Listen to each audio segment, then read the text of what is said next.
everyone, welcome back to my channel. Today I have another aerogarden experiments video, this time all about growing green beans. I started to get curious about growing beans indoors when I realized that there's lots of different types of beans out there. I grew up eating American green beans. I always thought they tasted kind of bland and soggy, and I was never really a fan of the vegetable. And then I realized there's lots of different varieties. There's the thinner French haricot vert, there's the giant extra long Chinese types. So that kind of got me started down the rabbit hole of looking at different green bean seeds. And I picked up a couple, so I ended up buying a couple different types of beans and I planted two together as a kind of first go around. So today's video is all about growing beans. I've seen colorful beans at farmers markets and I found this yellow gold rush variety that I thought looked really fun. So I grew these. At first I started the bean seeds like I do all my other seeds. I directly sowed them in the aerogarden using the Grow Anything kit, which is basically just empty sponges, pods, and stickers. But it ended up being a bit of a disaster. It turns out bean seeds don't like to be in a really wet environment, and so they started to get moldy and rot and just get really quite disgusting. One of them grew upside down into the water tank instead of up towards the lights, which was really bizarre. Another one had kind of like really tiny wriggly worms to it, which freaked me out. I don't know where that came from.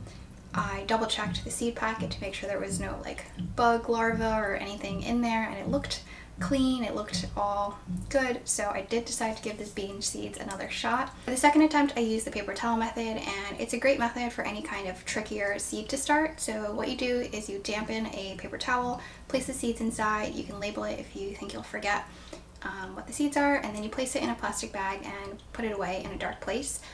And every couple days you check on it to see if the seeds have sprouted. That way you give the seeds enough moisture to germinate, but not too much water that they start to rot. And after a couple days the seeds all sprouted. I waited a little bit longer until each seed had about 1 to 2 inch roots, and then I decided that was a good time to transplant them. Bean seeds are really large, so it's a bit tricky to get them into not only the sponges but also the pods and the sticker openings. So I would actually recommend using the aerogarden branded sponges and stickers. I have like experimented with buying third-party labels because they can often be cheaper, but for the beans I do recommend the aerogarden branded ones. The sticker opening is bigger and it is a little bit easier for the bean plant to figure out which way to grow upwards. And you can also cut the sponges. That just makes it a little bit easier to fit them inside the cage. The transplanted bean seedlings all started to grow pretty quickly. I did notice that they seemed a bit floppy. They seemed to kind of lack support and structure, so that took me by surprise. A couple of them wanted to grow like horizontally instead of straight up. I planted 6 in total, half of which were the Gold Rush yellow beans and half were purple beans, which I'll link in a video up here if you want to watch the purple bean experiment.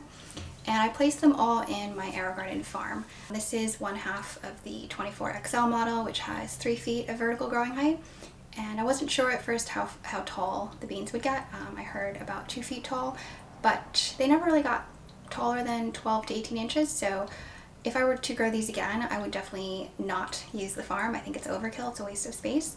And instead I would use something like the Bounty or even a Harvest, maybe a Harvest XL. And then space-wise, I think 6 plants in a 12 pod model, basically 2 spaces per plant, was pretty decent spacing. Of course, the more space you give a plant, the bushier, the wider it'll grow. But if you are like me and like to squeeze as much as possible, then I think 2 spaces per bean plant is a good rule of thumb. And actually a quick note on the farm, which I do think is useful for growing beans. This farm I got pretty recently in 2023, and I noticed it was a little bit different compared to the old farm that I got last year. This one has slightly updated design tweaks, and the accessory, the trellis, is also a little bit different. So the old one had kind of it was like a strong wire cord, and it used like magnets to attached to the frame of the farm. This new updated trellis is both horizontal and vertical, and it's made out of like a bungee cord material, like kind of like an elastic. that clamps on to the farm. So you can actually create like a little bit of a grid pattern, and I feel like that definitely helps when you're growing beans or any kind of climbing vegetable that wants to trellis and has like little tendrils that will look to climb everywhere. Bean plants seem to be very sensitive to nutrition. I actually scaled back the feeding schedule from once every 14 days to about once every 21 days because I found that the 2-week schedule seemed to be a bit overkill. And the interesting thing about bean plants is you'll notice right away if the plants are stressed out by the nutrition. The leaves change colors pretty much the same day, if not the next day. So they are very good at kind of telling you and showing signs very quickly. I also ran into an issue where I had leaves and no actual beans pods for a very long time. And again, that's probably due to nutrition. So what I did was add some phosphorus. I'll link it in the description box. It's a bloom fertilizer that I use quite often with any kind of larger fruiting vegetable. But it seemed to stress the plant out a little, and it resulted in flowers and eventually lots of bean pods, but it also seemed to kind of stress the plant out. So mixed results on that. I do know that beans release nitrogen into the soil when planted outdoors. I'm not sure if they still do that in a hydroponic environment, and maybe there was a buildup of too much nitrogen in the grow bowl, and that's why they suffered. I'm not really sure. I didn't actually have the time to test the water, and I never changed the water, so there could have been some kind of nutrient buildup.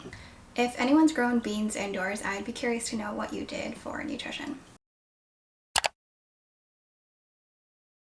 And then finally, I also found that beans drink a lot of water. I would recommend getting one of these aerogarden. They're basically water reservoirs that come in handy, especially for bean plants because they drink up so much water. I bought a couple more of these when they went on sale recently, and now I have one for each section of the farm models that I have. So yeah, I really recommend them. They make it much easier to refill the water because you can just pop them off and bring it over to the sink.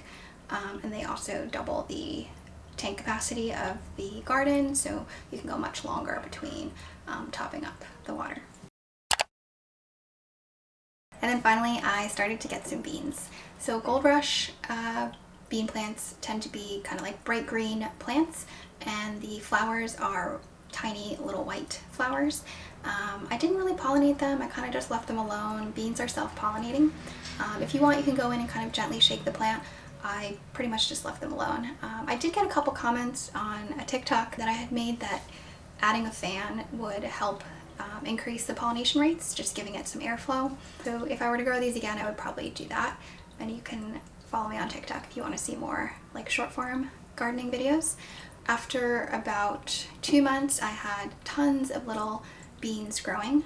One thing I was surprised by was the color. So the seed packet shows pretty yellow beans, like they are quite vivid sunshiny yellow, but my beans were more of a really light pale green. I kept waiting for maybe a color change, and they did gradually lighten and get more pale yellowy, but they never got to that deep rich like bold sunshine yellow. So I felt like that was maybe slightly misleading, and I also felt like production was pretty low.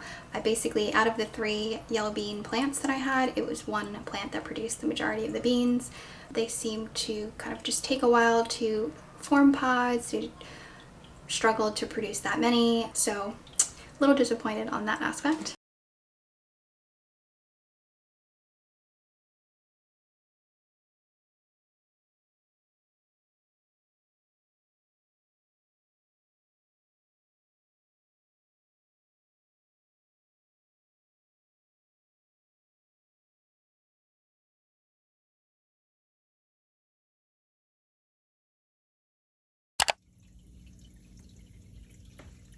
And then to harvest, you can just snap them off by hand, or you can cut them off using garden shears. There's kind of an optimal time to harvest. Generally, the younger the better. The more tender the bean is, the more flavor it will have.